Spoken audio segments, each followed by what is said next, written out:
Welcome back to the Backcountry Rookies podcast. So today we're going to continue talking about gear, but we have a gear expert. I consider a gear expert on today, and that's Jordan Budd from the Rokcast Podcast. If you're not familiar with Rokcast Podcast, well, what's the Rokcast Podcast, Jordan? Tell us about it. It is a gear podcast, mostly aimed towards gear. We really try to keep it gear driven. And it's basically, there's a website called rockslide.com. That's a forum and an online, I don't want to say online magazine, but we review, we put articles out on gear, and it's all gear driven. There's some how-to on stuff on there as well, but most of it's gear driven. And then we just decided to make a podcast off of that. So that's basically what it is. A lot of it is we'll get guys on that have reviewed a certain thing, and then we'll have them on the podcast to talk about it, and then we can link them to the article so they can read it, and then they can listen about it.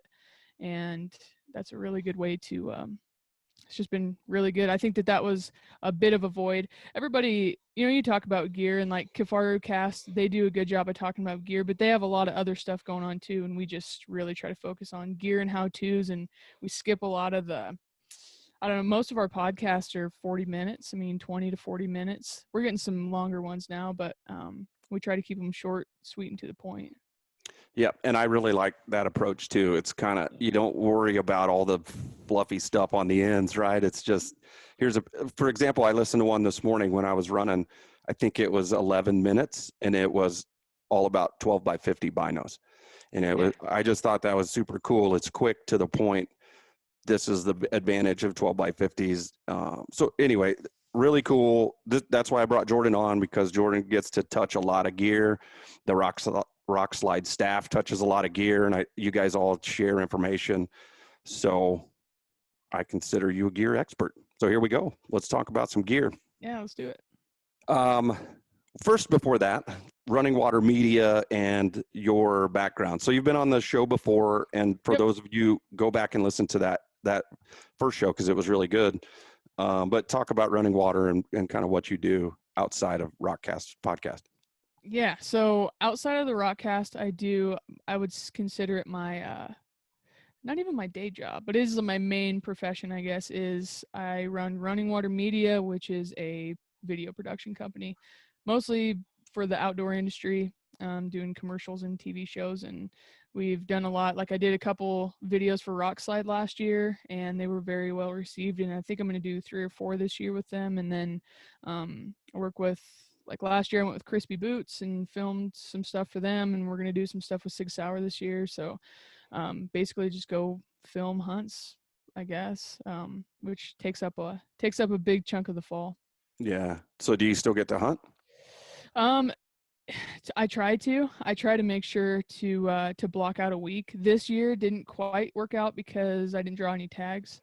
And I have a lot of hunts in September this year, and I didn't want to, essentially just go 1 foot in on a hunt. I wanted to, be able to jump in with 2 feet, and I just wasn't going to have the time this year. So, but yeah, we're going to do a little bit of stuff, in Nebraska. Here, we also have a guiding business as well. Mm-hmm. So, it's basically stacked film trip on guiding trip. So I'm going to get a little bit of time. I drew a antelope tag here in Nebraska with a rifle. So I'll get a little bit, but that'll be, a quick 3-4 day excursion. Sure. That'll be fun. Good. All right. So moving on to gear. So I'm considering this. We just got done wrapping up this gear series. Well, it's not wrapped up yet because we're doing this one, and I have one more after this, but, gear, right? It's easy to talk about. I love talking about it. This is kind of that, I'm calling it my, oh crap, I totally forgot that piece of gear show. And there's some things that I've done it. I know you've done it because I've seen you with your Dairy Queen spoon. Yeah. Yeah. So there's some things that I really, really think, right before you're heading out to Colorado, Idaho, wherever you're going elk hunting or whatever hunting you're doing, maybe this show will help remind you that there are some really important things that you're going to not want to forget. I'll kind of turn it over to you, Jordan. What's some of those items that you think are important that you have been sitting and thought to yourself, oh, crap, I don't have this piece of gear? Spoon has been the biggest one for me by far. So if I remember in time, I will swing by Dairy Queen and grab a long spoon. And that trick was from Robbie Denning because I forgot my spoon, but he kept these spoons with him, those Dairy Queen ones. And so luckily I got to have a spoon. But also I started keeping for a backup. I don't really like it for every day, like an everyday spoon, but the Taito Spork end that goes on their handles. That thing's little, and I just throw it in my essentials. And so then if I forget my spoon, I always have that at least because I've always got that little knife with me. So I can just swap the blade out for that spork and it'll work. But otherwise, yeah, I just have a long titanium one just like you have and Yeah, this thing, it's almost one of those things where like I get anxiety if I can't find this thing. It's pretty bad. yeah. I don't know why it is, but it's just one of those things. Like I always make sure I have it. It's always near my jet boil and always near my stove. There are alternatives. I have forgotten that thing before, and I use those little Dark Mountain pre-workout things or whatever, those little individual pouches. And I've actually folded those up before and kind of made a spoon out of that. And it's functional, but it just sucks. So don't forget your spoon. And if you do, you can be like Jordan and stop at Dairy Queen. They have the long handles. Or, I mean, another trick too, this is, I don't know why I've never thought of this before, but I was talking to, I don't remember who it was, the owner of Next Mile Meals. And, I was like, yeah, I like to have a long spoon because I really like to dig down in the pouch, and I like to dig the food. And she was like, well, do you carry a pocket knife with you? And I said, well, of course. And she's like, you can just cut the bag down lower. And I was like, genius, so even if you don't have a whole big long spoon, just remember you could cut that bag in half and you don't need a long spoon. So yeah. The only reason I try not to do that is because I try to put like extra trash and whatever inside of those because you can zip them shut. Yeah. In a pinch, it works. Yeah. Another thing that I grabbed here is a headlamp. I keep these Black Diamond. I don't even know what model they are. I don't know what I would do if I didn't have a headlamp. What do you feel about that? Yeah, for sure. I would not go anywhere without a headlamp. And I carry a backup one with me as well. It's that little Petzl E-Light, that little tiny thing. I think Black Diamond makes a little one too, and Petzl makes a couple different models, but I've got the E-Light, and I keep that in my bino harness. And I used to carry 2 headlamps. I was on a sheep hunt, or I was filming a sheep hunt one time, and it just quit working, like the button quit working. So it didn't matter if I had extra batteries or not. Like it was toast. It wasn't going to work. And so I just had to use that E-Light for like the last 5 days of a sheep hunt. And it was not that great. It worked, but it wasn't awesome. So I did that for a while. I just carried 2 headlamps, and now I'm back to just one.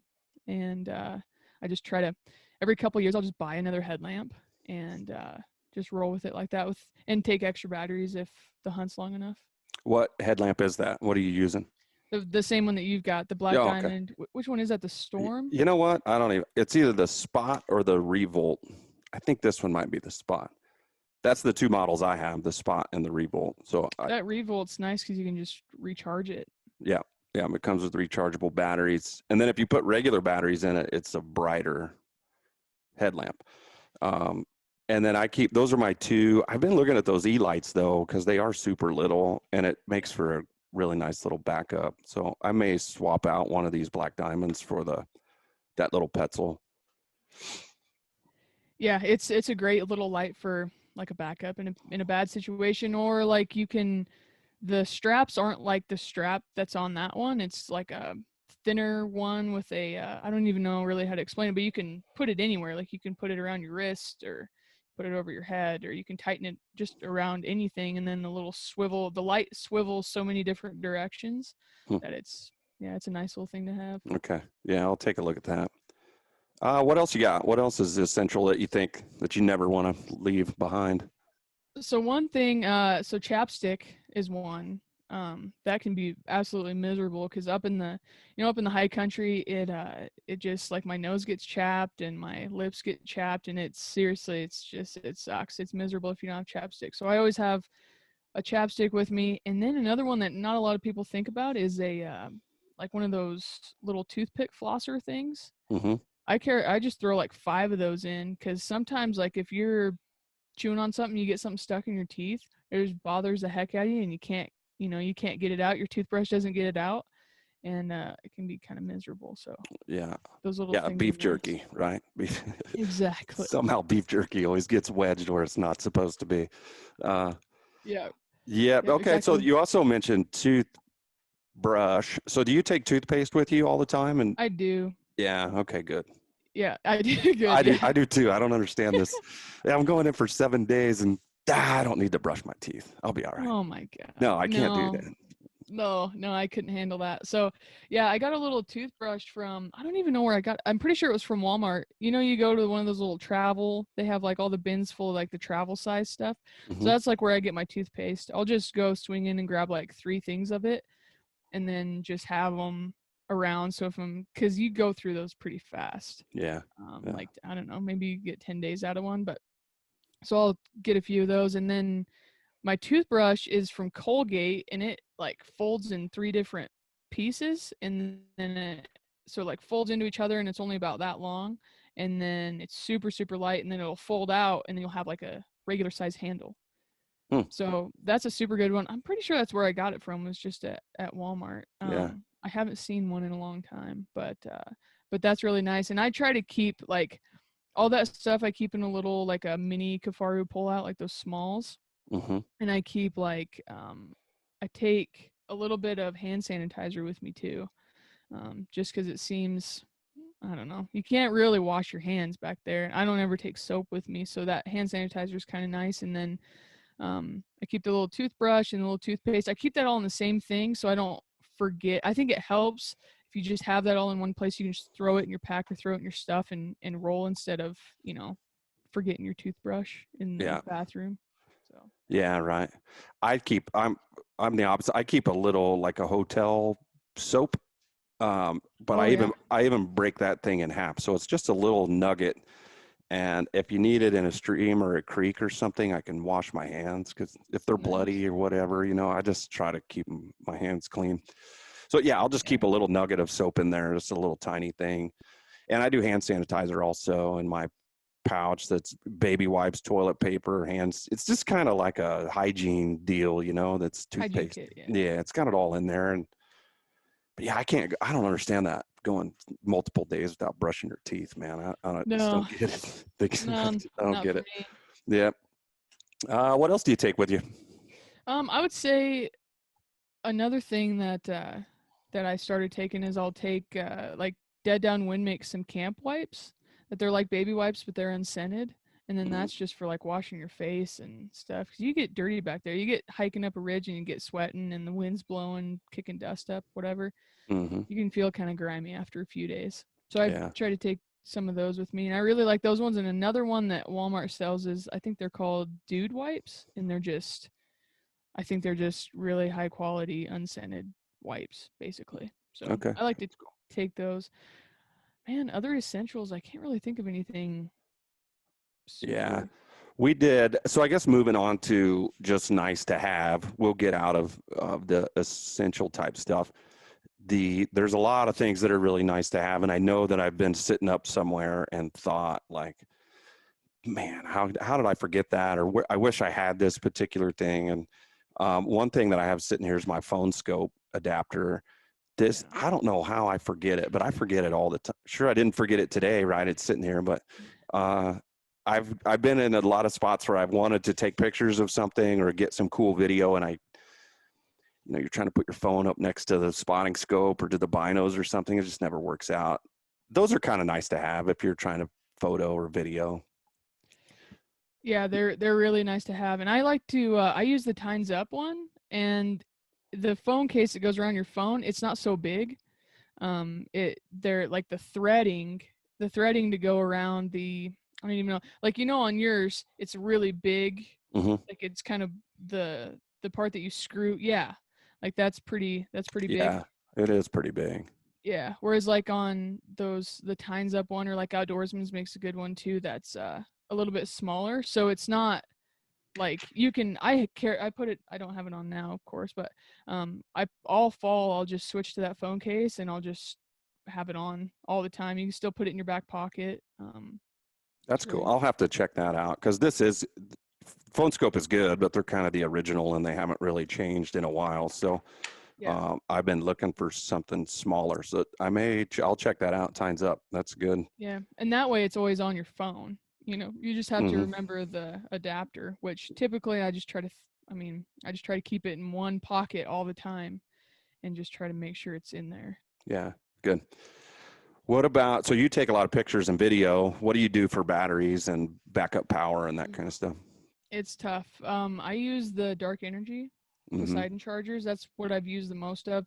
I also got it's called Rav. It's from Rav Power. I'm not sure what size it is, but Rav Power makes some good stuff. And I got that just because I was at Best Buy and needed one and saw it and just wanted an extra one with me. So that's a good option. But I like those Dark Energy ones because they are tough and they're small and they're fairly light, for they're still a battery, so they're still going to have some weight to them. But I've gotten along really well with those. And then for camera batteries, if you have multiple batteries, even with even with some of the DSLR cameras that can't charge with a mini USB, you can go on, I think I got mine on eBay or Amazon, and they have like it's a little charger. It's like a dock. And so you can plug a mini USB into it and it's like a camera battery dock. So you can put like two of the camera batteries in it. And that's a really good way because a lot of those DSLR cameras, the mirrorless ones now, you can charge with like that dark energy charger, but the DSLRs you can't have that option. And of course, you don't have like a 12-volt Adapter power like thing or something. or 12-volt or just like back there. Yeah. Yeah. Yeah. I was looking in my little bag here to see, I have one of those docking things, but mine's it plugs into a backup battery, like a dark energy or something. Yeah. Yeah. And it works pretty good. You put two batteries in it and they'll charge. Do you ever carry a solar charger? So I used to carry the Goal Zero, and it was their smaller panel, and I just did not get along good with that thing. I'm not sure why. Maybe it was just too small. But that was 5, 6 years ago now, and I just never really went back to one. But I've been looking at them, and I think Rav Power makes one that I've heard good things about. And then I'll probably go back to one of those Goal Zeros and just get a bigger panel and just is what it is. If I got to carry it in, I probably wouldn't do it for my personal hunt, but like a client's hunt or whatever, I got to keep those things charged. So I've been looking into it, but like that little, I think it's the Nomad 7, Hmm. it just doesn't charge fast enough. How many batteries do you take with you on say a client's hunt? What are you taking with Mhm. you? Man, I have probably, I'll take 6 or 7 in with me that are fully charged. Some of that too is I'd probably take that many with the DSLR too, but some of that is those mirrorless cameras. Their batteries are small and they just don't hold that much charge, so you just burn through batteries really fast. So I just try to, I'll take 3, 4 with me a day, and then when I get back, I'll get those ones on a charger, and then I'll take the ones that are fully charged and put them in my pack for the next day, and then we'll be good to go there. I think one thing too on essential stuff is making sure you've got like fresh batteries in your headlamps. That makes a big difference. And then also on like your Sterapin, if that's what you're using for water filtration, make sure that thing has a fresh battery in it at the beginning of the fall. Typically, I'll go through the whole fall with just one battery. It's really never been an issue, but I just didn't think about it and was taking a spring trip, and the thing quit working, and I didn't have an extra battery with me. And those take those little CR2 batteries. So they're kind of readily available and kind of not also. So yeah, that's one thing I'd say too with kind of the essential stuff is make sure before you go, everything's like dialed and good to go on batteries. Yeah, we were laughing kind of before we started recording. today, so I'm headed up to Colorado for a scouting trip and to recover a couple of game cams. And I just changed all the batteries in my headlamps, and then all the outlets in my kitchen right now are like, there's stuff plugged into them because I was Yeah. charging my Garmin InReach. I'm charging camera batteries, my backup battery pack. So just like you said, I'm making sure that everything's charged and ready to go. And these headlamps, just changing these batteries fresh, this will last me probably through through September. I don't Yeah. really use those that much, but it's just one of them things. I don't even know how much charge was left on the batteries that I took out, but I took them out and tossed them and I put new ones in because I just don't want to be in that situation. Yeah. Yep. I try to carry at least an extra set of batteries with me. Um, I just kind of put them in my essentials, and because if you need them, you're really going to need them. So if you think you might need them, you just might as well throw them in. Yeah, I agree. And so my headlamps take 3 AAAs and I just tape them together and I Yep. keep a little backup thing right there, and whatever, they're charged, they're new and ready to go. So I know if I need them, I've got them. Okay, so we'll move on a little bit. We can go into more non-essential gear. I know we both asked questions on Instagram about gear and stuff that we wanted to talk about. And you had said that people were wanting to talk about some of the backup stuff that stays in your vehicle. What do you Yeah. keep as backup? So I try to keep at least 6 liters of water there, so I can fill up a bladder and take it back in if I need, or if we're gonna move areas. You don't have to stop and just, you don't have to stop at a store to try to get water, and you don't have to try to find like a creek crossing to get water. It's just all there and easy to get to. I always take extra food, even if I know the hunt's gonna be like, 5 days. I always take extra food, and then actually I wrote some of this stuff down. Um, yeah, I take an extra pair of boots too, because if you have a boot blowout or something, crazy happens, you'll want an extra pair of shoes there. And then, a headlamp. I just carry an extra headlamp. I always have it in the vehicle. And then batteries. And then another thing too that I think is kind of overlooked is fuel for your stove. Because things can happen up there where it's like, I don't know, you just go through more fuel than you think, or, I always leave my stove hooked onto my canister. And there's been a couple times where it tips over, and if I still have the little, like the regulator knob flipped out, it's turned it before. And it's never like leaked a lot of fuel. Like I've always been able to catch that and make sure, but like things happen. So What stove do you use? I have so I use the Pocket Rocket quite a lot. I've gone to the MSR reactor too for those later season hunts. I think those all-in-one systems are better for later season. They handle wind better, and that thing's bomb proof. But for earlier season stuff, when kind of running and gunning, either that Pocket Rocket, or there's another one I use. I cannot think of what that thing is called, but the Pocket Rocket Yeah, mostly. I like that. I usually carry my jet boil about everywhere, but for winter this year, I think I might grab one of those reactors. They seems like kind of the go-to for that late super Yeah, cold it weather. is. We hiked into a spot last year for elk season, and we got up there and ran out of water. We thought there was going to be water up there, and we got up there and there wasn't, but there was snow. I melted so much snow with that thing, and it melts it so fast. And some of the other guys who have used other stoves and melted snow before too, they're just like, that thing's a beast at melting snow. So Yeah, I think it's a great stove. yeah. So as you talk about that, and we brought up the reactor, so I got a couple of questions on my Instagram, and I'm bringing them up now, but they were related to, one was affordable lightweight rain gear, and then the other one was like lightweight sleeping bag systems and sleeping bags. And I only bring this up right now because of the conversation we're having about the reactor. If you haven't listened to, it's Kafaru Cast. I don't even know what number it is, but I think it's called Essential Gear, and it's with John Barklow. Yeah. We'll give a plug to that particular podcast right now because I think it's almost 2 hours long, and they talk about rain gear, they talk about sleeping bags, they talk a lot about cooking stoves, and they cover a ton of information. So if you're looking for that kind of information, go check out that Kafaru cast with John Barklow. It was super, super good show. Awesome. Go ahead. I like what they said in that too about, they really drive home with some of those essential gear things. They really try to hit home, like, if you want to go to Alaska, you're not going to be able to get lightweight, affordable rain gear and just stay dry the whole time. Like, there's not a magic thing. And the same way with sleeping bags, like there's sleeping bags that are good one do all bags, but not like a magic, I don't know, like a unicorn. I mean, Mm-hmm. it's not just gonna be the best, warmest sleeping bag and the lightest, and you gotta sacrifice somewhere. They do a really good job at hitting home with that.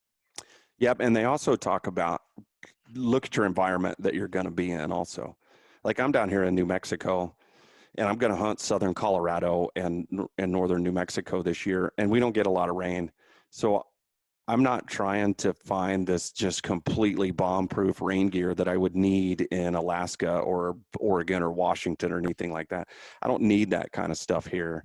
I just need something to keep me dry for 30 minutes while a storm blows through the mountains, and then take it off and keep going. They cover a lot of that information too, and they touch that same stuff with sleeping bags and when you would want to use down versus synthetic materials and things like that. Yeah. Yep. So I use that the First Light Vapor Stormlight jacket. It's just I don't even, honestly, I don't know what it costs, but it's nothing like their really thick stuff. But I could just wad it up and throw it in the bottom of my bag, and I always have it with me. I don't even think I have the rain pants to those. Typically where I'm at, I probably only need a jacket unless it's going to be bad outside, or if there's a lot of snow, I'll throw the rain pants into the heavier rain pants. But that's pretty much what I take with me the whole time. It stays in my pack like all season because you just never know. But it does a really good job. And like we're gonna go to Kodiak where you need to get like, I'm gonna take their Seek set, but it would be like the Stormfront from Sitka Gear. Like that type of rain gear is what you'd want to take up north. But for just lightweight, affordable stuff, I like that Vapor Stormlight. Honestly, Cabela's has their little, like those little rain jackets that they sell. Mm-hmm. I mean, if you're doing a 5-day hunt, that'll probably get you by. Yeah, or a big fat trash bag or something. Right? Yeah, Poke some exactly. arm holes in it, and it just depends on where you're at. I know we bear hunted in Oregon.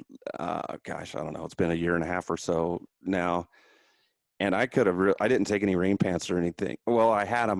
The day that I really needed them, I had left them at camp, and we went through some nasty. Just it was just super super thick, and it was really wet.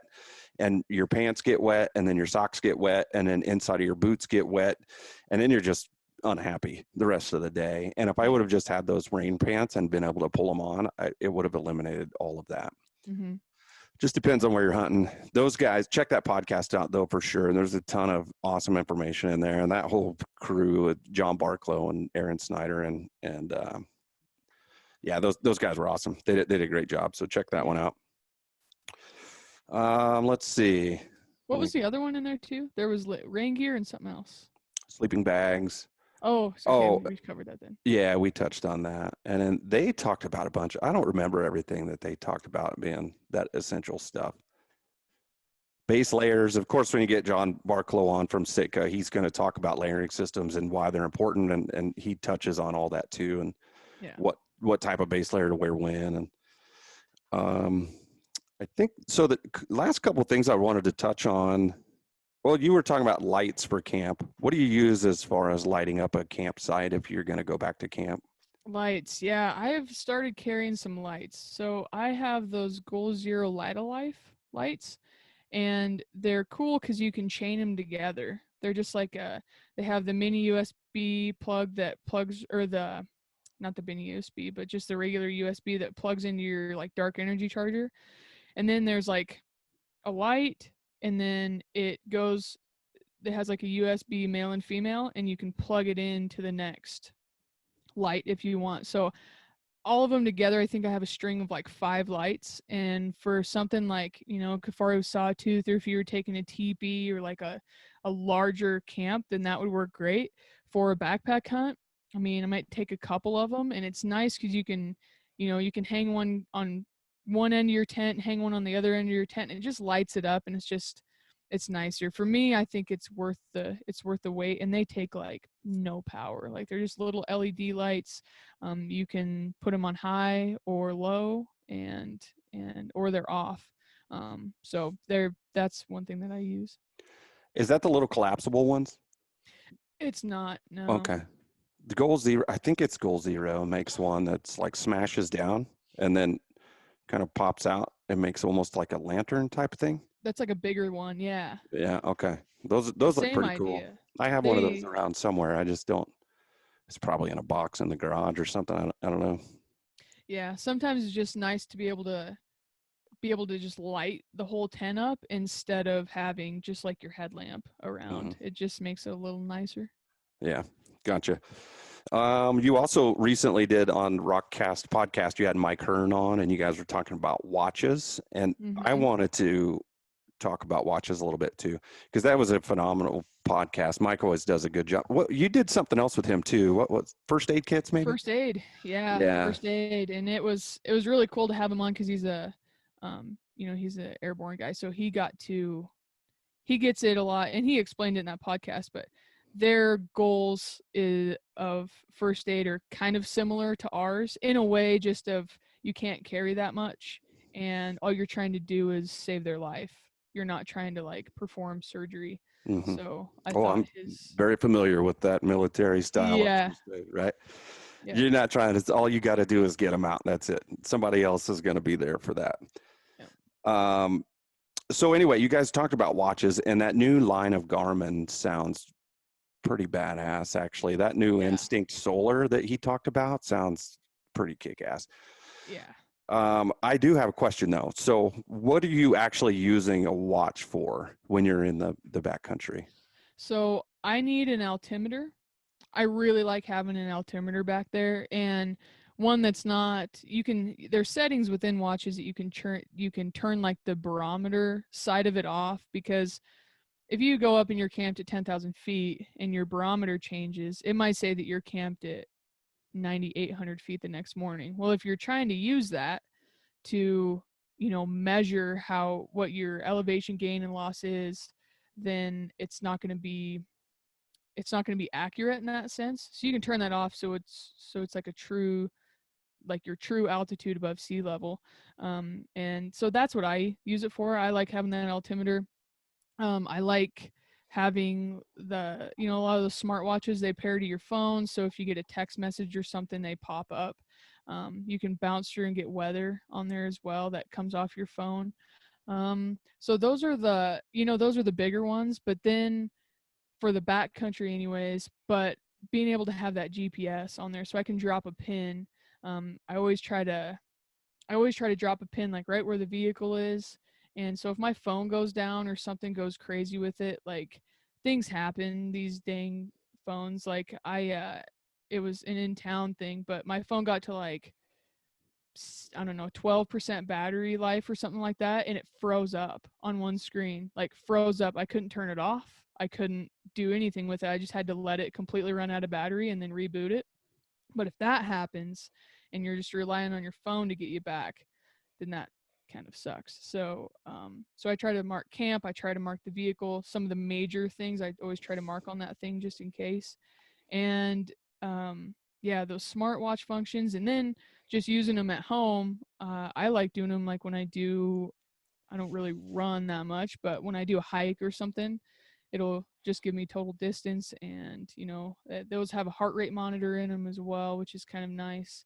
And then that's kind of the Instinct, but you get back up into some of those Phoenix series, really high quality or really high price watches. Really, they have like color topo maps on them, and there's a lot of stuff you can do with them. But I use mine basically as a GPS or like a backup GPS. So are you using the Garmin I can't remember if Mike asked you this or if he talked about it, but Garmin has a mapping system that they use also. Do you use that at all with it, or On the phone, yeah, yeah, there's an app that pairs to it, and I use that a bit. But it gets a little bit cumbersome when you've got, I mean, you've got like your inReach pairs with a certain Garmin mapping system, and then your phone will pair with it too. So I just try to stay with like the Onyx base maps on my phone, and then if I need to mark a waypoint on my GPS or on my watch, I pretty much just navigate it through the watch. I don't really look at it on my phone, so not that much. I messed with it a little bit, but I don't rely on it. yeah, I've only played with it a couple times. I was telling you, I have an old Garmin Phoenix 2, and it has that mapping function. And I've played with it a little bit, but I pretty much go to my mapping software or whatever for dropping pins and things like that. That's cool. I'm going to check out that new Instinct. I think that it looks pretty. I mean, it's certainly updated to what I have. That Phoenix 2 has been around a while, and I've used the heck out of that thing, but mostly just for fitness and stuff. I don't really use it for the backcountry, but it might be kind of cool to try it out. Yeah, it is kind of fun. Like if you run what they call an activity, and it'll track the miles traveled, your average pace, your heart rate, your average heart rate, things like that. It's not.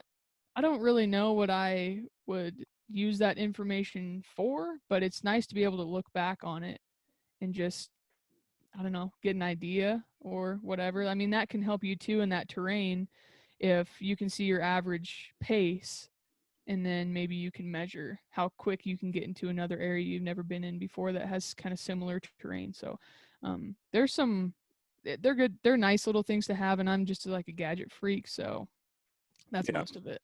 Yeah.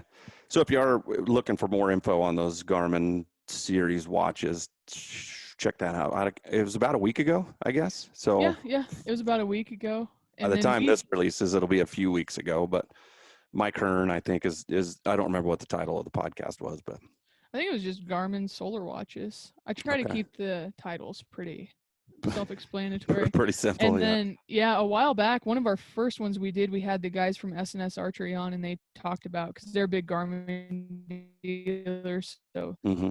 he talked about the Phoenix at that time. He talked about the Instinct and the Phoenix, and then inReaches too. So that's another one up that's like, I don't know, podcast 8 or something like that. Okay. Yeah, cool. And people are always looking for info on those inReaches. So that's good. I think the last thing I want to talk about is that Mark Livesey has put together, it's called the E-Calling Academy, I think is the name of it. I have Mark coming on, actually on Thursday, I'm going to record with him. So he'll be coming on soon to talk about, I'm sorry, I said E-Calling, and I think it's E-Scouting Academy. E-Scouting, yeah. E-Scouting Academy. I just wanted to hear your thoughts on it. You did a review on it for Rock Slide, so kind of a third-party review. What do you think about that program that he put together? Oh man, it's extremely thorough. Like there's, I don't remember how many videos there are. I mean, there's like, I think there's, dang, I don't even want to say it, but there's like 18 different videos of, he splits them all up into sections, and I mean, he just basically goes through like your mapping software, what mapping software he uses and what he looks for to try to find elk. And then he said that he's used it for the last, it was like 3-4 years of just picking a new area, e-scouting it, and then going hunting. And they always got into elk. And so he, like, I consider myself pretty tech savvy when it comes to, the mapping and such. But I picked up things just through going through the mapping software. Like, it's like an hour and a half video on Google Earth alone. Wow. Telling you how to learn all that stuff. And then he goes through another one that I've never really used much was Gaia Maps, I think.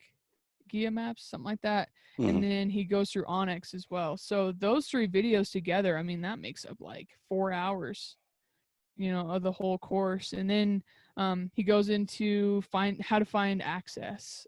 He even goes into trying to, like, going on the different states' websites and trying to figure out how to get unit statistics.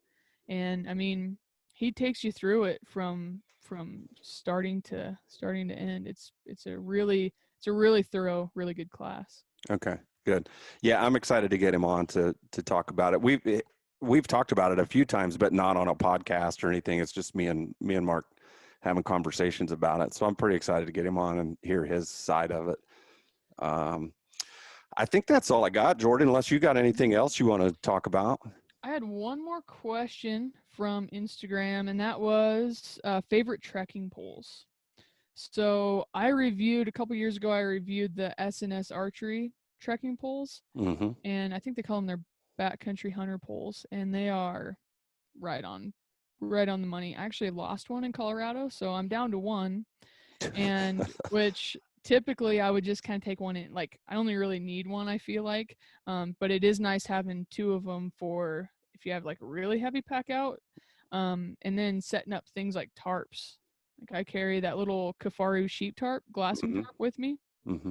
and yeah, I'll set it up and we'll glass under it, so keeps us out of the wind and keeps us in shade, and it really actually makes a big difference. And then it's just another, I can wrap gear up in it for rain if there's a big storm coming through, or we can just set it up instead of going back to camp. We can just set that up for a little rain squall, and it keeps us dry and all of our stuff dry. So Yeah. that's been a great thing. But you need trekking poles are really nice to so you don't have to go hunting for sticks. Yeah, I totally agree. Are those S&S, are those carbon or They aluminum? are. Carbon. They're Okay, good. carbon. Yeah, Yeah. so I have a set of aluminum MSR Explorer something or other trekking poles right now, and I really like those, but they also make a carbon set, and I'm gonna try out that carbon set too. So just because I don't know, I've had good luck with the aluminum, but I want to try a good. I have a cheap pair of carbon ones that was like $30 on Amazon, Yeah. and I want to try out a good set of carbon. So I'm gonna try those MSR. Nice. Um, yeah. One last thing I have sitting in front of me too that I should have mentioned earlier is just a pocket knife. I don't know Yes. if a lot of people carry a pocket knife or not. I keep, I use oh, you use it too, I think, the Argali carbon knife. Yep. I keep that in my kill kit, but I just like to have something little or, something that I throw in my pocket for cutting open snacks or, just anything little. And then you're not going to damage the blade on that good knife that you're going to be cutting up an entire elk with. Yeah. Yep. And it's that's a fixed blade one too. It's just kind of hard to carry unless you just have it on your pack somehow, which seems like it'd be easy to lose like that. So I just do the same thing. I keep it in my kill kit. But yeah, having a little pocket knife, I just use a little Benchmade. I don't have it on me right now, but I carry it every day. I just have a little pocket knife is really nice. And if you're just not a pocket knife carrier, like some not convenience stores, like Sportsman's Warehouse, Cabela's, Shields, whatever, they'll have those little keychain knives, even something like that, just to throw in your bino harness. Mm-hmm. It's really handy. There's been a few times where I forgot my pocket knife, and it kind of sucks. It does kind of suck. Yeah. Yeah, it's amazing if you've got one. It's amazing how often that you pull it out and you use it for just anything. Even if you get bored, just whittle a stick or something, right? You got something Mm-hmm. to play with. So anyway, I think that's a pretty good cover, or, covering some of that more important stuff. I had a bunch of coffee sitting here too, because I don't ever go anywhere Yes. without coffee. And I will tell you what, I broke some of these out because I'm super excited. Black Rifle Coffee makes an instant coffee that is phenomenal. Um, they were out of stock for a very long time, and now they're back in stock. So let the hunting season begin. Black Rifle Heck Coffee yeah. is back in stock. Heck yeah. So with coffee, I try to keep all that in with my stove and my cup. I'll just take a handful literally of those coffee sticks and I'll just throw them in with it, cuz sometimes so then you don't have to dig through your snack bag or whatever to find your coffee. And sometimes even if we're doing day hunts, I'll just throw the if I don't have a lot of that food stuff with me, I'll just throw my stove in. So if, during midday we want to have coffee or something, then it's always in there. Cause there's been times where I'm like, oh, I'm gonna have coffee, so I'm gonna throw my stove in. And then I get up there and I have the stove and I don't have coffee. Yeah, and And that that's a also bummer. sucks. Yeah. That's a bummer. Yeah. What do you use the Black Rifle or do you use something else? Yeah, I use the Black Rifle. I use the not Dark Energy. Uh what's the Dark Timber? Mm-hmm. The pour There's over one. a lot of darks. Yeah, yeah, I use that Dark Timber. The they have some new packets coming out. I think they have some new instants coming out. Hmm. I really like just their tea bag one, but they have the instant one that's like a hot chocolate coffee mix, which is good. But I'm not about that like every day, so I just like regular dark, just like that Black Rifle that you got there, just regular black coffee. Yeah. Yeah. I never consider myself to be a coffee snob. I'll drink that dollar for 10 packs of Folgers if I can't. But when I found that Black Rifle, I was pretty impressed with that for an instant coffee. So if I can get that, that's what I use. If not, I'll buy that Folgers from Walmart or whatever and just roll with it. Yeah, something else I learned from Robbie, besides the Dairy Queen spoon, is he brings seasonings with him and puts them in his mountain house. And I think it's just salt and pepper, but like, I mean, not that you need more salt in those things, but it like it makes a big difference. So he converted me on that. And then if he takes like some instant mashed potatoes with him too, like those Idahoan just instant potatoes, and he'll use, I don't know, like one pack every 3-4 days maybe, and he'll just put a little bit in with a meal and it helps thicken it up if it needs help. And it's really good with some of those meals. So those are a Yeah. couple of their hacks that I've gotten from him. Yeah. That's good. Them Idaho Spuds, they got like a bacon cheddar one that's pretty killer too. Oh yeah, Yeah, that they're one's, good. yeah, they really are good. Share them between a couple buddies. You don't want to eat a whole pack of those things. That's a brick in your belly, No. but it is good. They are tasty. So, Yeah.